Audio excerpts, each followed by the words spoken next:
Hello, good morning. कैसे हो आप सभी? वीडियो देखने वाले सही होंगे, बढ़िया होंगे। ज़्यादा बात ना करते हुए, लास्ट 4 वीडियो हो चुकी थी और ये 5वीं वीडियो है। और चौथी वीडियो में प्रैक्टिस शुरू हो चुकी थी। लास्ट की 3 वीडियो में तो सिर्फ बताया गया था क्या चीज़ थी क्या नहीं, लेकिन चौथी वीडियो प्रैक्टिस शुरू हो गई थी। क्लास शुरू करते हैं। और ये लो आपके लिए आज का पहला सवाल। 4 क्रमागत संख्याओं का औसत 27 है। 4 क्रमागत संख्याओं का औसत अगर 27 है तो इन संख्याओं में सबसे बड़ी संख्या कौन सी है, ये बताना है। औसत चल रहा है तो आपको ये सूत्र याद ही होगा, पदों का योग बटे पदों की संख्या। औसत बराबर पदों का योग बटे पदों की संख्या।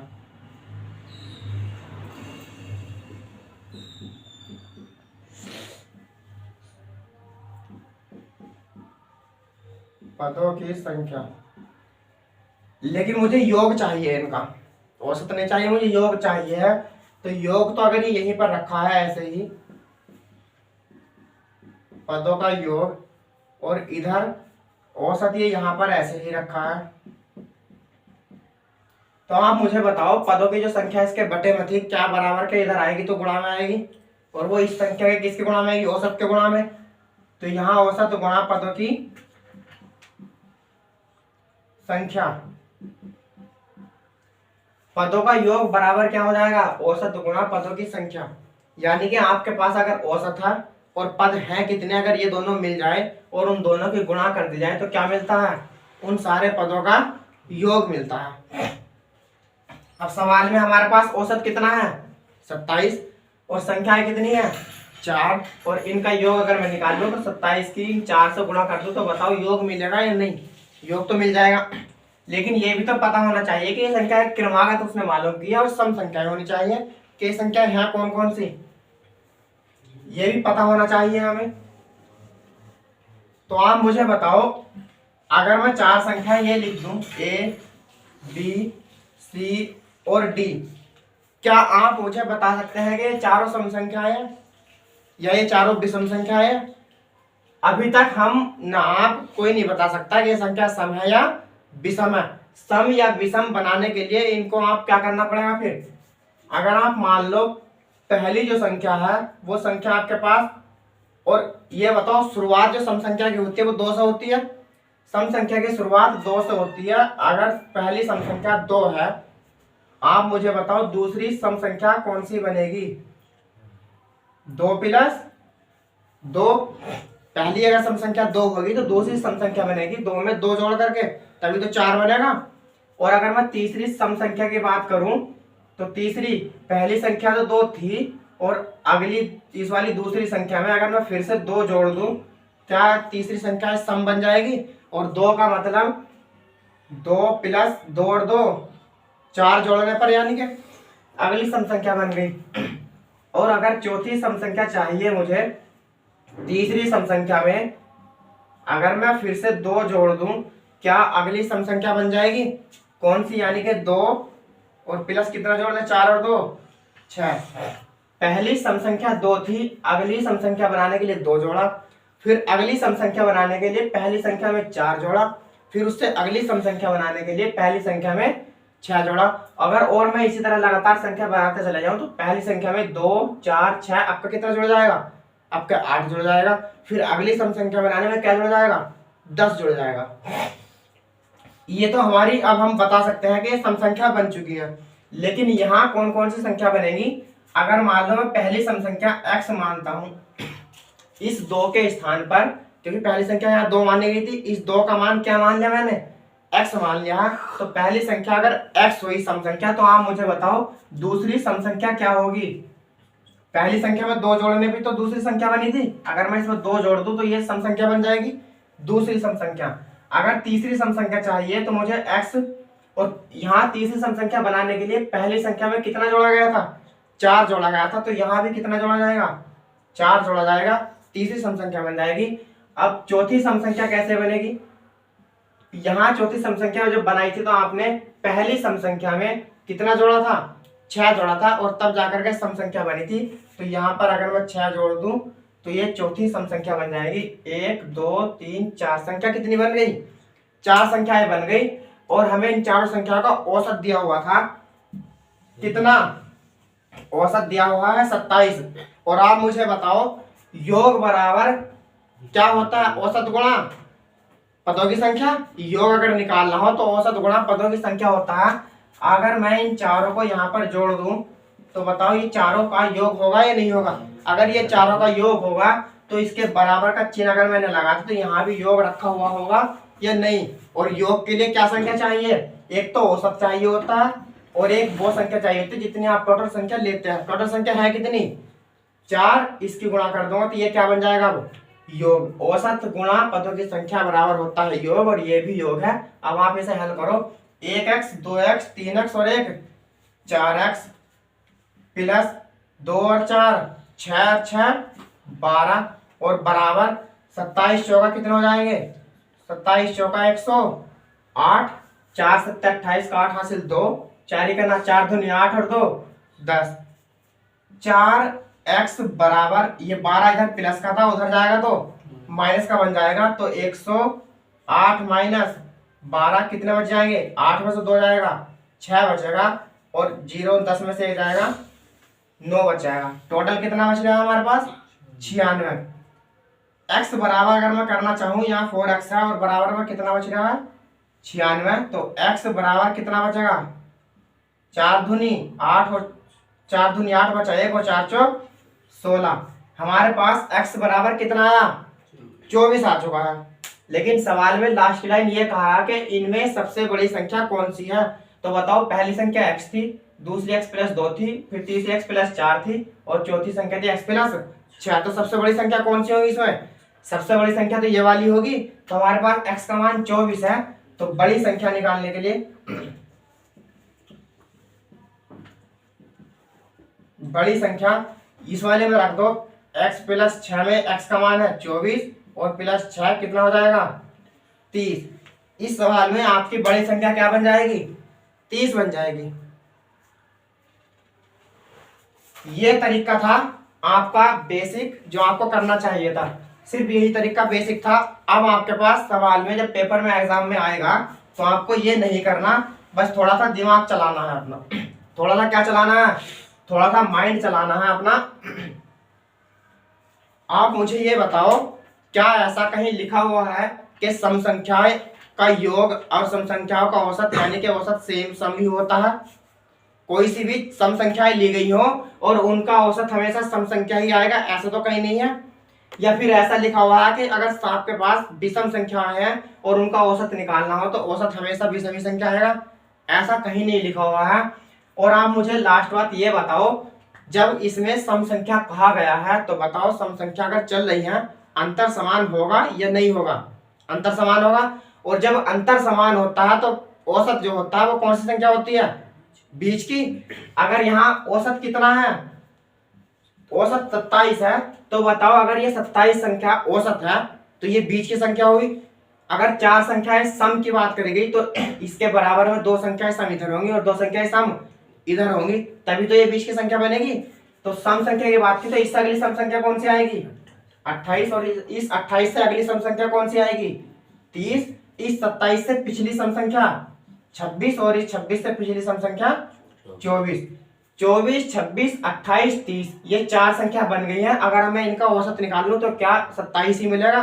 क्योंकि ऐसा कहीं नहीं है कि आप अगर सम संख्या लोगे तो उनका औसत भी एक सम संख्या ही आएगा। ऐसा कहीं नहीं लिखा हुआ है। और ना ही ऐसा लिखा हुआ है कि आप अगर विषम संख्या लोगे तो उनका औसत जो आएगा वो विषम ही संख्या आएगा। सम भी आ सकता है और सम संख्याओं का विषम भी आ सकता है। तो इनमें हमें सम संख्याएं मालूम की गई थी। सम संख्या एक ये रही, एक ये है, एक ये है और एक ये है। आप चाहे तो अभी इन्हें हटा दो और बताओ सम संख्या औसत जो आता है बीच का ही तो आता है, क्योंकि अंतर समान चल रहा है और संख्या औसत बीच का संख्या आता है जब समान हो। तो आप एक इधर से छोड़ दोगे और एक इधर से छोड़ दोगे तो बचती है ये दोनों, और ये दोनों जोड़ने के लिए इनका औसत निकालने के लिए 28 और 26 कितना हो जाएगा? 8 से 14 और 2 2 4 और 1 5 पद हो गए 2 और संख्या कितनी हो गई? संख्या भी 2। कितना आ जाएगा? जो कि हमारा 27 औसत दिया हुआ था। यहाँ लिखा हुआ नहीं मिलेगा, लेकिन इसी के अनुसार आप यहाँ रख के संख्या निकाल सकते हैं, थोड़ा सा दिमाग चला करके। करना आपको ये तरीका है, औसत बड़ी संख्या मालूम की गई थी, बड़ी संख्या 30 है, अगर वो छोटी मालूम करता तो छोटी संख्या 24 थी, जो अभी हमारी छोटी संख्या 24 आई थी।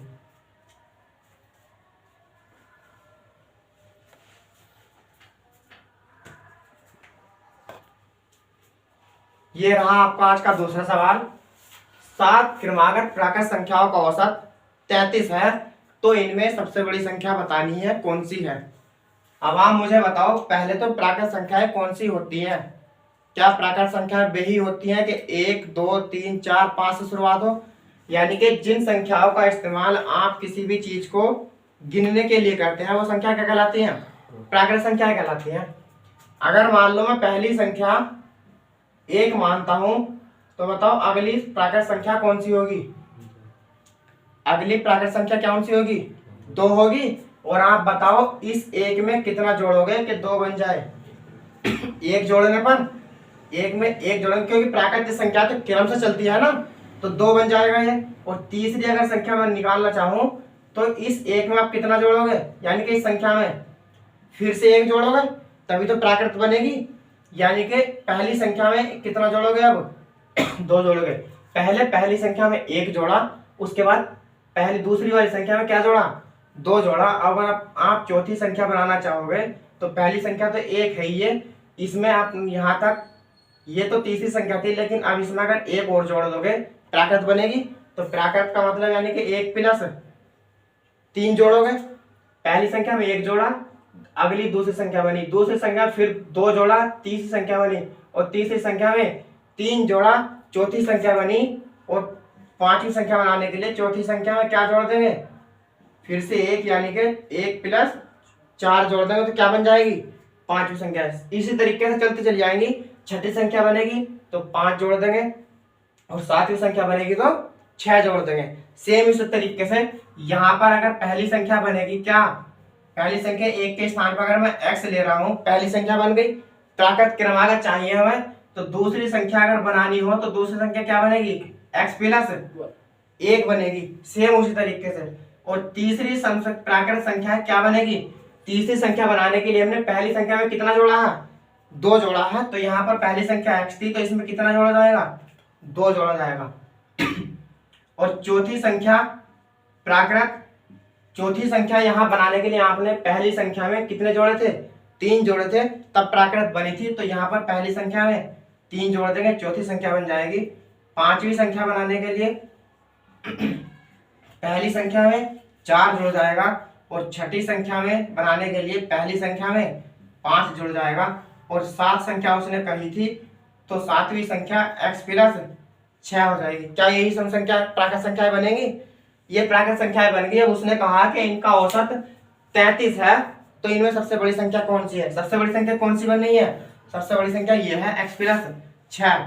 और आप मुझे बताओ, अभी अभी योग बताया गया था, योग क्या संख्या कैसे निकल रहा था, वो संख्याओं का योग, क्योंकि मैं इन सबको अगर जोड़ता हूं तो x प्लस 1 और plus x plus 2 plus x plus 3 plus x plus 4 और plus x plus 5 plus x plus 6, ये तो सारी संख्याएं होगी साथ के साथ। ये अगर इन सबका पदों का योग हो चुका है, तो बताओ अगर मैं यहाँ बराबर का चिन्ह लगा दूं, तो यहाँ योग के लिए आपको क्या चाहिए, एक तो औसत और पदों की संख्या। औसत कितना है, 33, और संख्या कितनी है पदों की, 7। अगर मैं इनमें 33 की और 7 की गुणा कर दूं, तो बताओ योग मिलेगा या नहीं, योग मिल जाएगा। 1 2 3 4 5 6 7, कितने x हो रहे हैं, 7x, और प्लस के 6 5 11 11 4 15 15 3 18 18 2 20 और 1 21 बराबर 33 की और 7 की गुणा करो, 7 तिया 21 का 1 हासिल लगे, 2 7 तिया 21 और 2 23। यहाँ पर 7x ऐसे ही रखा है, 231 में से ये प्लस का उधर जाएगा तो माइनस का बन जाएगा 21। तो 7x बराबर कितना बचेगा, 231 में से जब 21 आएंगे तो कितना बचेगा, 0 1 2, 200 10 बचेगा। x बराबर कितना बच रहा है? x बराबर 30, यानी कि x बराबर अगर 30 है तो आप बताओ x हमने कौन सी संख्या मानी थी? पहली संख्या। अगर पहली संख्या 30 है और उसमें सबसे बड़ी संख्या मालूम की गई है तो सबसे बड़ी संख्या कितनी होगी? आ गया होगा आपका अभी तक आंसर। इनमें सबसे बड़ी संख्या कौन सी है? इनमें तो सबसे बड़ी संख्या ये बनेगी x प्लस 6, यानी कि x प्लस 6 और x का मान है 30 प्लस के 6 बराबर कितना आ जाएगा? 36। यानी कि इन सभी सातों संख्याओं में जो सबसे बड़ी संख्या थी वो क्या थी? वो 36 है। ये तो हो गया आपका बेस। समझ में नहीं आया होगा तो दोबारा देख लेना है, वीडियो पॉज करके समझने की कोशिश कर रहा। अब आपको करना कैसे है एग्जाम में, आप मुझे बताओ संख्याएं क्रमागत प्राकृत चल रही है और क्रमागत प्राकृत संख्याओं में बताओ क्या अंतर समान होता है या नहीं? अंतर समान होता है। अगर अंतर समान है तो बताओ औसत जो होता है वो बीच की संख्या होता है या नहीं? बीच की संख्या औसत होता है। तो बताओ अगर औसत 33 है तो ये बीच की संख्या होगी या नहीं? अगर ये बीच की संख्या है और टोटल संख्या कितनी है? 7, तो बताओ 3 संख्या इसके इधर होंगी और 3 संख्या इधर होंगी, क्योंकि 7 संख्याएं हैं टोटल और क्रमागत चल रही है और ये संख्या बीच की है, क्योंकि औसत जो होता है वो अंतर जब समान चलता है तो औसत बीच की संख्या होती है। बीच में अगर 33 है तो 3 संख्या इसके इधर होंगी और 3 संख्या इधर होंगी। इधर वाली 3 संख्या कौन सी होंगी? 34, 35, 36, और इधर वाली कौन सी होंगी? 32, 31 और 30। अब आप बताओ इन सातों संख्याओं में सबसे बड़ी संख्या कौन सी है? सबसे बड़ी संख्या 36 और सबसे छोटी संख्या कौन सी है? 30, जो कि अभी हमारा निकल के आया था। सबसे छोटी संख्या यानी कि x का मान 30 और बड़ी संख्या 36। आपको करना ये है, ये आपको सिर्फ समझाने के लिए किया गया था, लेकिन थोड़ा सा दिमाग चलाओगे तो आप ये ध्यान रखना जब अंतर समान मिलता है तो औसत जो होता है वो बीच की संख्या होती है। आप उस औसत को बीच में लिखो और जितनी संख्या है वो संख्याएं बनाओ, सम हो या विषम हो। आंसर इसमें हमारा कितना आ जाएगा? आंसर हमारा इसमें आ जाएगा 36। अगला सवाल है, यदि 16a प्लस 16b बराबर 48 हो तो a तथा b का औसत कितना होगा? a तथा b का औसत बताना है। ये इतना भारी सवाल नहीं है। पहली समीकरण दे रखी है 16a प्लस 16b और बराबर दिया है आपका कितना? 48। आप इन दोनों में से क्या कॉमन ले सकते हो?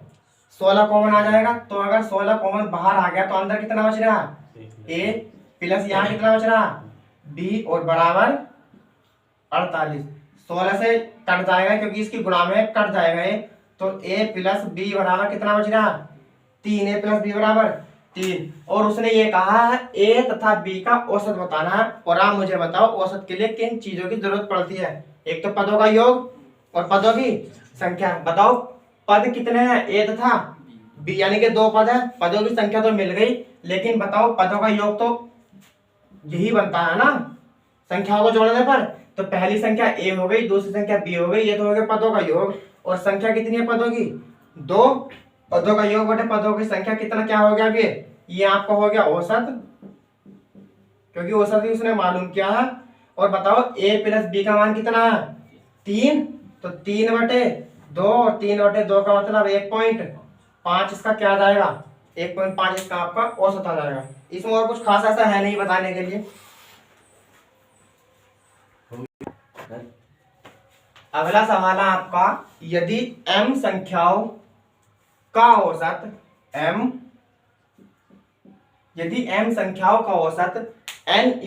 हो तथा n संख्याओं का औसत m² हो तो आपको m प्लस n का औसत कितना है ये बताना है। m तथा n का औसत यानी कि संख्याएं कितनी है? m और इनका m संख्याओं का औसत कितना दे रखा है? औसत है आपका n²। तो m संख्याओं का योग।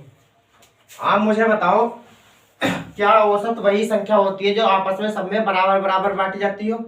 ठीक। और अगर संख्याओं का योग निकालना हो, मान लो संख्याएं 4 थी। संख्याएं कितनी है? मान लो 4 संख्याएं हैं और इन चारों संख्याओं का औसत मान लो 20 है। चारों संख्याओं का औसत 20 है तो मुझे इनका योग चाहिए। योग निकालने आपके दो तरीके हैं। औसत का मतलब वो संख्या होती है जो इन चारों में बराबर बराबर बटेगी, यानी कि इस चारों संख्याओं में, चारों संख्याएं मान लो ए बी सी और डी, इनका सबका औसत अगर 20 है तो ए को भी 20 मिलेंगे, बी को भी 20 होंगे और सी को भी 20 होंगे और डी का मान भी कितना होगा, सबका मान 20-20 होगा। अगर मैं इनका योग निकालना चाहूं तो योग आप तो या तो इस तरह से निकाल सकते हैं, यानी कि चारों संख्याओं को, इस 20 को क्या बार, 4 बार जोड़ लो, 20 को योग निकल कर आ जाएगा। या फिर दूसरा तरीका आप ये कर सकते हो कि औसत कितना है 20 और संख्याएं कितनी है 4, यानी कि औसत की गुणा अगर संख्याओं से कर दी जाए तो क्या मिलकर आता है, उनका योग मिलकर आता है या नहीं, क्योंकि इन चारों को जोड़ोगे तब भी आपका 80 आएगा और औसत में संख्याओं से गुणा कर दो तब भी क्या आएगा 80। ये वाला 80 और ये 80 दोनों बराबर है तो ये दोनों क्या होगा, जब ये योग है तो ये वाला भी क्या बन जाएगा, योग बन जाएगा। और हमें जब योग बनाने के लिए एक तो औसत की संख्या चाहिए और कितनी संख्याएं टोटल वो चाहिए। तो बताओ संख्याएं n 4 के स्थान पे कितनी है m, और 20 के स्थान पे, यानी कि औसत हमने 20 माना था लेकिन यहाँ कितना है n स्क्वायर। जब यहाँ औसत की और संख्याओं की गुणा करने पर योग मिल सकता है तो आप मुझे बताओ यहाँ औसत की n स्क्वायर और m से संख्याओं से गुणा करने पर योग मिलेगा या नहीं।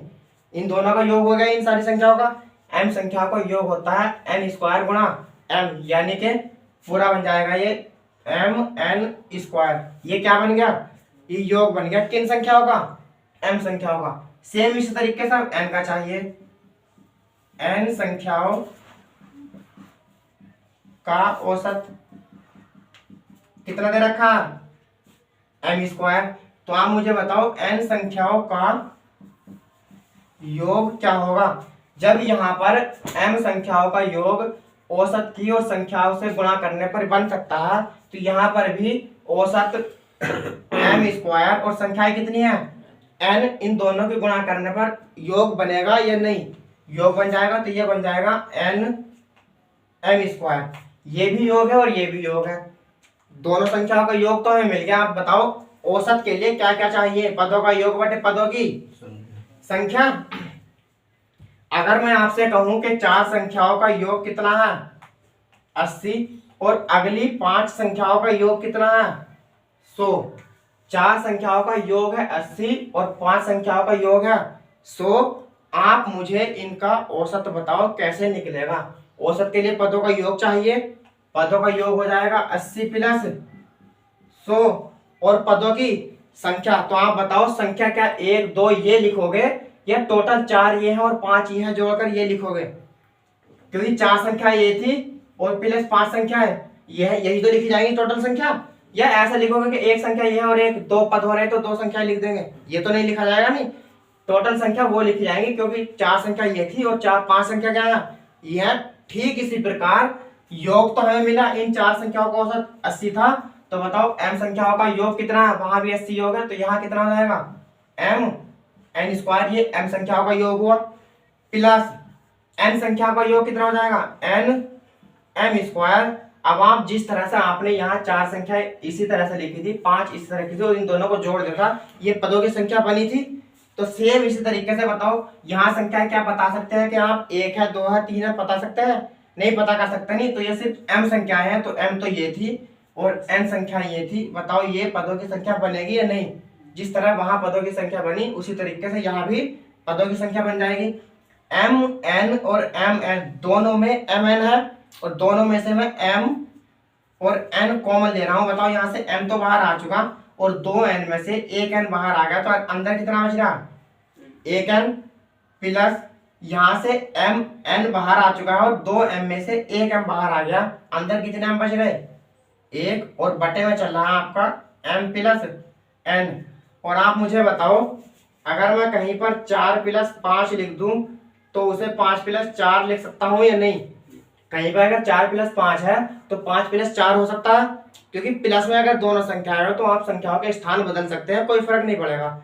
सेम इसी तरीके से यहाँ m n चल रहा है ये और ये n प्लस m को बताओ मैं m प्लस n लिख सकता हूँ और बटे में क्या चल रहा है m प्लस n और m प्लस n से m कट जाएगा, बचेगा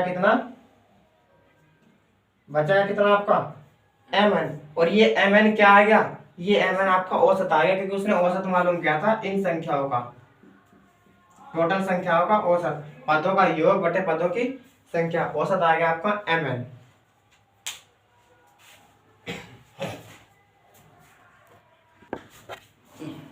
अगला सवाल है, ए बी सी की औसत आयु 25 वर्ष है तथा इनकी आयु का अनुपात 3, 5, 7 है, ए की आयु कितनी है। और ध्यान रखना, जब भी किसी भी चीज का अनुपात हो, वे संख्याएं आपस में अपने आप में पूर्ण नहीं होती, वे अपने आप में पूर्ण नहीं होती, उन्हें कांस्टेंट मानने के लिए आपको उन्हें बराबर करना पड़ेगा किसी न किसी संख्या से। या तो आप इसके साथ x मान लो, या y मान लो, z मान लो, कुछ भी मान लो। अगर कुछ भी नहीं मान रहे हो तो ध्यान ये रखकर चलना कि इनकी सबकी गुणा में एक एक है, तो आपको एक का मान चाहिए जरूर है। अगर आप एक का मान नहीं निकाल पाए तो संख्या सवाल नहीं होगा। पहले करते हैं हम इसका बेस, कैसे होगा। 3 छात्र हैं, ए बी सी छात्र हो, कुछ भी मान लो, ए बी सी की औसत आयु 25 वर्ष। आप मुझे बताओ इन तीनों की आयु, ये भी तो इन तीनों की आयु है, 3x इसकी है ए की, और 5 की है, बी की है 5x, और सी की है 7x, कुछ भी मान लो। तो ए की आयु हो गई 3x, और बी की आयु हो गई 5x, और सी की आयु हो गई आपकी 7x। ये तो इनकी अभी तक आयु बन गई है, लेकिन औसत कितना दे रखा है, औसत दे रखा है 25। आप मुझे बताओ, अगर मैं इन तीनों की आयु को एक साथ जोड़कर लिखूं, इन तीनों को, कि एक इतने साल का है, ये इतने साल का, ये इतने वर्ष का हो गया, तो आप जोड़कर जब लिखोगे तो बताओ आप यही तो करोगे, 3x plus 5x plus 7x, यही तो करते हैं। तीनों की आयु, एक मान लो एक 10 साल का हुआ, ये अगर 20 साल का हुआ, और ये 30 साल का हुआ, टोटल अगर आयु इनकी तीनों की कितनी साल हो गई, तो आप इन तीनों को जोड़ोगे, 10 इसके साल जोड़ोगे, 20 इसके साल, और 30 इसके साल जोड़ोगे। सेम उसी तरीके से मैंने यहाँ जोड़ लिया है। और ये बताओ क्या बन गया, अब ये योग ही तो बना, और अगर ये योग है, बराबर का चिन्ह लगा हुआ, तो यहाँ भी क्या आना चाहिए, यहाँ भी योग। और आप मुझे बताओ योग के लिए किन दो चीज की जरूरत पड़ती है, एक तो औसत की और एक पदों की संख्या की। औसत कितना है 25, और पदों की संख्या कितनी है 3, इन दोनों की गुणा करते तो क्या बन जाएगा, योग। क्योंकि ये 3 गुणा, ये वाला गुणा में क्यों आता है, क्योंकि ये तो बन गया, अगर मैं औसत की बात करूं तो पदों का योग और बटे पदों की संख्या 3 ही तो थी, और औसत अगर ये बन गया तो औसत दे रखा है कितना 25, तो ये वाला 3 इसके बटे हो तो इधर कहीं में जाता है गुणा में। तो मैं ये वाली लाइन हटा देता हूँ, और ये लाइन आपको हटानी है हर बार, इस तरह से नहीं करना, आपको सीधे सीधे योग करके और उसकी औसत की और संख्याओं की गुणा कर देनी है, तो आपको योग मिल जाता है। ये लाइन आपको नहीं लिखनी होती है हर बार। 3x 5x 8x और 7x कितने हो गए 15x, बराबर कितना 25 दिया 75, x बराबर कितना आ जाएगा 15 पंजे 75। x का मान हमारे पास 5 आ चुका है, उसने आयु किसकी मालूम की है, a की, और a की आयु है कितनी 3x, तो a की आयु 3x थी, तो 3x के स्थान पर आप 5 रख दोगे तो कितना आ जाएगा 15 वर्ष। a की आयु कितनी आ जाएगी 15 वर्ष आ जाएगी। ये तो तरीका आपका बेस था, क्योंकि बेस मेरे कायदे से आपका बेस मजबूत होना चाहिए। अगर बेस मजबूत है तो सवाल चाहे कैसा भी हो आप कर सकते हैं, और आप ट्रिक के पीछे ही भागोगे तो ऐसा नहीं है कि सारी ट्रिक हर सवाल में हल्की ही साबित होंगी, ऐसा नहीं है। क्योंकि कुछ ट्रिक ऐसी हैं जो हर किसी सवाल में इतनी भारी कैलकुलेशन कर देती हैं बहुत ज़्यादा, तो वहाँ आपको बेस करना पड़ेगा। तो इसलिए पहले बेस मजबूत होगा तो आप ट्रिक कहीं से भी बना सकते हैं, कैसे भी। और जो ट्रिक बनती है वो भी बेस से ही बनती है। आप बताओ इन तीनों की आयु में अंतर कितने का है 2 का, और जब अंतर समान चलता है तो औसत कौन सी संख्या होती है बीच की संख्या। बीच की संख्या कितनी है 5, तो बताओ ये क्या औसत 5 होगा हमारा, औसत कितना होगा यहाँ पर 5, हमारे हिसाब से 5 है, और सवाल के हिसाब से कितना, सवाल के हिसाब से 25 है, तो 5 बराबर 25, तो 1 बराबर 5, 1 का मान 5 है, तो 1 की आयु कितना मान है 1 का 3, 1 का मान अगर 5 है तो 3 का मान कितना होगा 5 गुणा 3 बराबर 15। आपको करना ये था, ये बेस था आपके लिए, लेकिन पेपर में आपको थोड़ा सा सोचना पड़ेगा। पता लगा कि आप थोड़ा सा सोचो नहीं और सवाल करना शुरू कर दो, थोड़ा सोचो रुको, क्योंकि औसत हमेशा वो संख्या होगी उन संख्याओं का जिनका अंतर समान होता है बीच की संख्या। बीच की संख्या 5 थी तो ये औसत हो गया, सवाल में औसत 25 दे रखा तो बराबर रख देंगे। 1 का मान 5, हमें a का मान चाहिए, तो a का मान 3 था, तो 3 बराबर कितना हो जाएगा 15, 3 की गुणा मैंने इधर कर दी और 3 की गुणा इधर, तो a बराबर a की आयु कितने वर्ष थी? 15 वर्ष जो है कि हमारी आयु थी।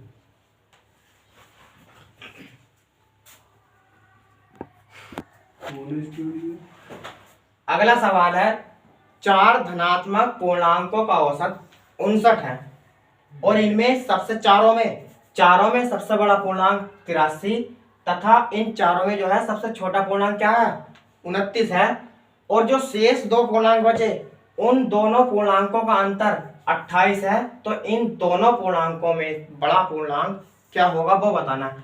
पहले सबसे बड़ा दे दिया, सबसे छोटा भी दे दिया, लेकिन जो बीच के बचे, बीच के ही तो बचे, क्योंकि सबसे बड़ा होगा अगली वाली संख्या, बिल्कुल अगला वाला पद पूर्णांक, और सबसे छोटा होगा पहला वाला पूर्णांक। बीच के 2 पूर्णांक बचे और उन दोनों पूर्णांकों का अंतर कितना है? 28 है। और तो उन दोनों पूर्णांकों में से भी बड़ा पूर्णांक कौन सा है ये बताना है। सबसे बड़ा पूर्णांक हो गया कितना?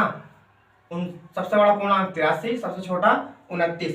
मैं उन दोनों पूर्णांक को ले रहा हूं जो हमारे पास पूर्णांक नहीं है, क्योंकि चारों पूर्णांक चाहिए हमें। चारों में से 2 पूर्णांक है, 2 नहीं है। आप अगर मुझे बताओ एक पूर्णांक 10 हुआ और एक 25 पूर्णांक हुआ, एक पूर्णांक जो 2 पूर्णांक इसमें रह रहे हैं ना, बे मान लो मैंने 10 और 25 मान लिए कि एक 10 है और एक 25 है। इन दोनों का अंतर कितना होगा? इन दोनों का अंतर कितना होगा? तो आपका आया होगा कितना? 15 ही तो आया होगा। आपका अंतर 15 आया होगा। ठीक, अब मुझे अगर ये बड़ा पूर्णांक, छोटा वाला पूर्णांक ये है और बड़ा पूर्णांक ये है, आप मुझे बताओ अगर मैं बड़े पूर्णांक में से यानी कि 25 में से और ये 15 इनका अंतर ही तो है, ये अंतर घटा देता हूं तो बताओ क्या बचता है? बड़े पूर्णांक में से मैं छोटा यानी कि इन दोनों का अंतर घटा रहे हूं तो क्या बच रहा है? 10। और बताओ ये वाला 10 और ये 10 दोनों सेम है। अगर दोनों सेम है तो ये छोटा पूर्णांक था, तो ये भी क्या हुआ? छोटा पूर्णांक। तो मैं ये कह सकता हूं कि यदि मैं बड़े पूर्णांक में से अंतर घटा देता हूं तो छोटा पूर्णांक मिलता है या नहीं?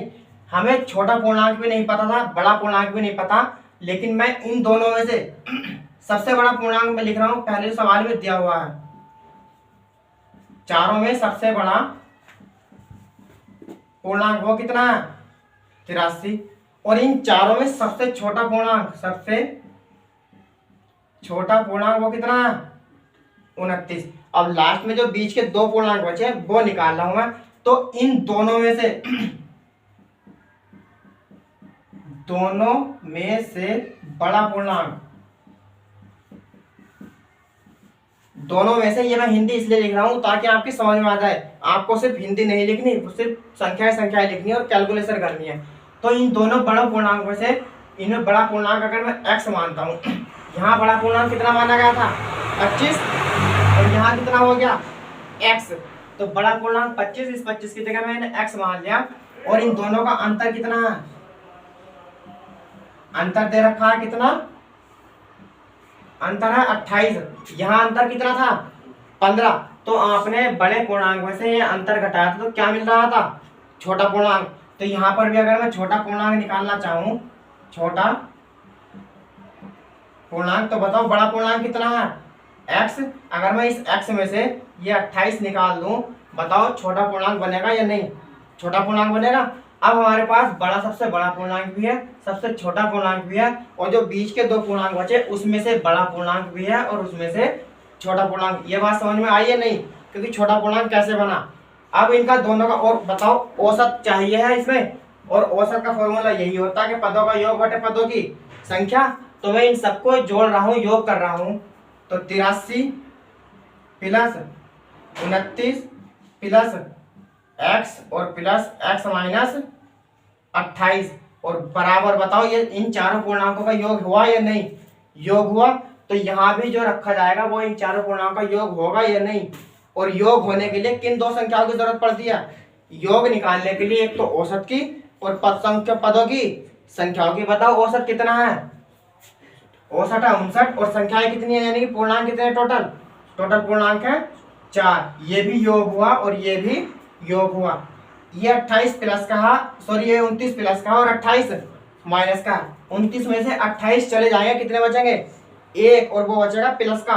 और जब 1 प्लस का बचेगा तो ये 83 था, इसमें जुड़ जाएगा कितना हो जाएगा यहाँ पर 84 और प्लस के x और x कितने हो जाएंगे 2x बराबर 4 नम 36 का 6 हासिल लगे 3 4 पंजे 20 और 3 23 तो 2x बराबर 236 यहीं पर ऐसे ही रखा है।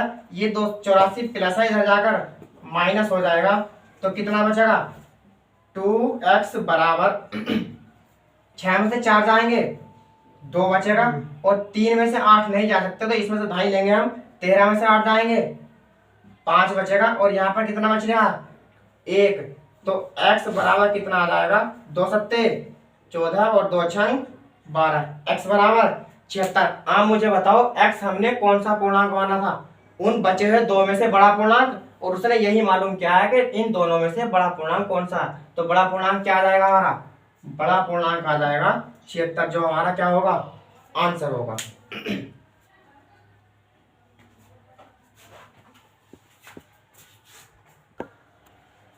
अगला सवाल है ए बी सी का औसत भार 45 किलोग्राम है।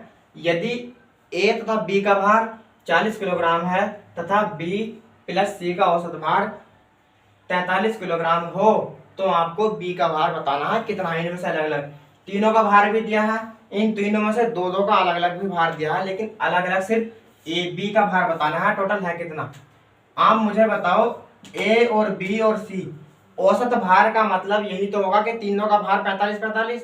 अगर 45 औसत है तो इसमें ए भी 45 किलोग्राम का होगा बी भी 45 और सी भी 45। तो बताओ जब तीनों 45-45 किलोग्राम के होंगे तो तीनों का योग कितना हो जाएगा तीनों का योग कुल भार या तीनों का कुल भार लिख लो तीनों का भार कितना हो जाएगा 45 गुणा क्योंकि कुल भार निकालने के लिए आपको औसत की जरूरत पड़ेगी और संख्याओं की संख्या कितनी है 3 और भार कितना है 45 तो कितना हो जाएगा 3 पंजे 15 का 5 हासिल 1 3 चौक 12 और 1 13 ए बी सी तीनों का भार कितना हो गया 135 किलोग्राम। अब इन दोनों में से ए का और बी का ए तथा बी का औसत भार अगर 40 है तो बताओ दोनों के भार कितना होगा टोटल। ए का भी भार 40 है और बी का भी 40 औसत का तो यही तो मान होता है दोनों का बराबर मान होना। तो ए का भार भी 40 बी का भार भी 40 तो दोनों का कितना हो जाएगा 40 गुणा 2 बराबर 80 किलोग्राम 40 गुणा 2 बराबर 80 किलोग्राम। सेम इसी तरीके से बी प्लस सी का भार कितना है 43 बी का भी 43 है और सी का भी 43 है तो दोनों का भार कितना हो जाएगा 43 गुणा 2 2 6 2 चौक 8 86 किलोग्राम। अभी तक इनमें से एक का भी अलग अलग अपना भार नहीं आया दोनों का ये दोनों का मिक्स है ये वाला दोनों का मिक्स है और ये वाला जो है तीनों का मिक्स है। हमें किस चीज का मान चाहिए बी का मान चाहिए। आप मुझे बताओ अगर मुझे इसमें से सी का मान मिल जाए अगर और मैं सी का मान इसमें से निकाल दूं तो बी का मान बचेगा ही नहीं क्योंकि सी का मान हमें चाहिए और सी का मान अगर मैं इसमें से निकाल दूंगा तो बी का मान बचेगा। ए प्लस बी का भार कितना है 80 किलोग्राम और ए बी सी का भार कितना है 135 किलोग्राम। और आप मुझे बताओ यदि तीन लड़के ये आपस में तीन लड़के हैं और इन तीनों लड़कों के पास टोटल के पास 150 रुपए थे टोटल के पास 150 है तीनों रुपए के तीनों लड़कों के पास टोटल 150 रुपए हैं और अब पता लगा कि इन दोनों ए के और बी के पास कितने हैं 100 रुपए हैं। तीनों के पास थे 150 लेकिन ए के और बी के पास 100 है तो बताओ सी के पास कितने बचे होंगे सी के पास कितने बचे होंगे आपके दिमाग में 50 आया होगा और वो 50 आपने तीनों के भार में से ए और बी का भार घटाया होगा तभी तो आपके पास सी का भार बचा तभी तो 50 सी का भार बचा। तो यहाँ बताओ तीनों का भार 150 था लेकिन यहाँ तीनों का भार है कितना तीनों का भार कितना है यानी कि ए प्लस बी प्लस सी बराबर 135 और ए प्लस बी बराबर कितना है 80 तो इसके स्थान पर 80 प्लस सी बराबर 135 और सी बराबर आ जाएगा 135 माइनस के 80 कितना बच जाएगा 5 का 5 ऐसे आ जाएगा 13 में से 8 जाएंगे कितने बचेंगे 55 यानी कि सी जो था वो 55 किलोग्राम का था। आप बताओ बी का और सी का दोनों का 86 किलोग्राम है। अगर इन दोनों में से सी अगर अकेला 55 किलोग्राम का होगा तो बी कितने का बचा होगा इसमें से घटाने पर तभी तो मिल सकता है तो बी का बाहर निकाल लो। बी प्लस सी बराबर कितना है टोटल 86 किलोग्राम। और इसमें से बी प्लस सी का मान कितना है 55 बराबर 86। और आप बी बराबर अगर करते हो तो 86 माइनस 55, तो बी बराबर कितना आ जाएगा, 6 में से 5 जाएंगे 1 और 8 में से 5 जाएंगे 3, यानी कि 31 किलोग्राम। बी जो था कितने किलोग्राम का था, बी 31 किलोग्राम का था। ये हर चीज हर स्टेप सिर्फ समझाने के लिए क्या गया, आप इतना जानते ही होंगे कि 86 में से डायरेक्ट 55 घटा देंगे तो ये लिखने की जरूरत नहीं पड़ेगी, सिर्फ समझाने के लिए आपको बताया गया है।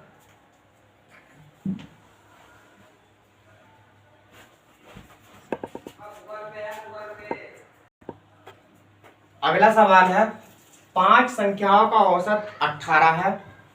एक संख्या निकाल दी गई, 4 संख्या बचती हैं, एक संख्या निकाल दी गई और जो एक संख्या निकालने पर शेष संख्याएं जो बची उनका औसत 16 है। तो आपने जो संख्या निकाली थी उसका भार कौन सा था, यानी कि वो संख्या कौन सी थी वो बताना है। 5 संख्याओं का इसमें यह भी नहीं कहा गया क्रम आ गया था, ना सम कहा गया ना विषम कहा गया। जब सम और विषम कहा जाता है तब आपको संख्याएं बनानी पड़ती है, लेकिन जब यहाँ कुछ नहीं कहा गया तो 5 संख्याएं थी। 5 संख्याएं कौन सी होंगी, एक ए होगी, एक बी होगी, सी डी और एक ई, यही तो हो सकती है 5 संख्याएं, और एक होगी ई। ये 5 संख्याएं हैं। आप बताओ अगर हर एक संख्या का भार 18 किलोग्राम है या 18 है, क्योंकि औसत तो वही होता है सबका बराबर होता है। इसका मान भी 18, बी का भी 18, सी का भी 18, डी का भी। तो बताओ इन पांचों का योग कितना होगा, कितना होगा। और ये योग बना तो योग निकालने के लिए औसत और पदों की संख्या चाहिए, तो टोटल योग कितना होगा, 18 पंजे 90। 5 संख्याओं का औसत यानी कि योग 90 हो चुका है। अब इसमें से आप एक संख्या निकाल दो, संख्या कितनी बचेंगी 4। तो शेष संख्याएं जो बच रही हैं कोई सी भी निकाल दो, शेष संख्या जो बची वे संख्या बची 4। और बताओ उन चारों संख्याओं में से औसत कितना है, सब संख्याओं का औसत कितना चारों का 16। क्योंकि यहाँ आपको ये नहीं पता कि ए निकाली गई है, बी निकाली गई है, सी निकाली गई है, बस सिर्फ एक संख्या निकाली गई है, शेष बच रही है 4। और चारों में सबका मान अगर औसत 16 है तो बताओ चारों संख्याओं का योग, शेष 4 संख्याओं का योग कितना हो जाएगा। और योग के लिए आपको औसत चाहिए और पदों की संख्या कितनी बची है अब 4, 16 चौका 64। ये जो 90 आया था ये 90 5 संख्याओं का योग था, और ये 4 ये जो 64 आया ये 4 संख्याओं का योग है।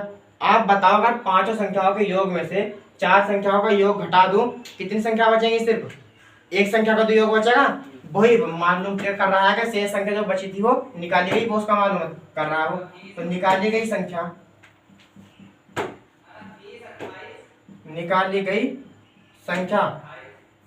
टोटल संख्याओं का योग था 90, टोटल का 90 था।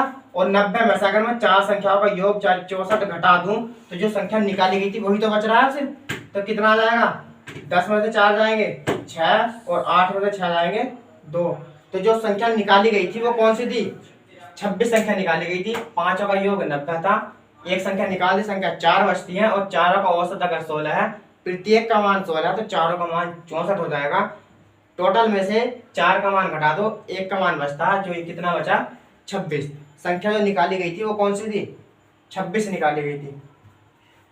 चलिए आज के लिए इतना ही काफी है, क्योंकि सवाल कम हुए हैं मैं जानता हूं, लेकिन सवाल कम या ज्यादा इससे महत्व नहीं होगा, सिर्फ आपकी समझ में कितना है ये महत्वपूर्ण है। तो कमेंट्स में आप ये जरूर बताना कि आपकी समझ में कितना आ रहा है, कितने सवाल आप कर सकते हैं। क्या अगर आपके सामने कभी इस तरह के सवाल आएंगे तो आप कर सकते हैं या नहीं कर सकते, कमेंट्स में बताना। बाकी बातें आपसे कल होंगी नए अंदाज में। धन्यवाद।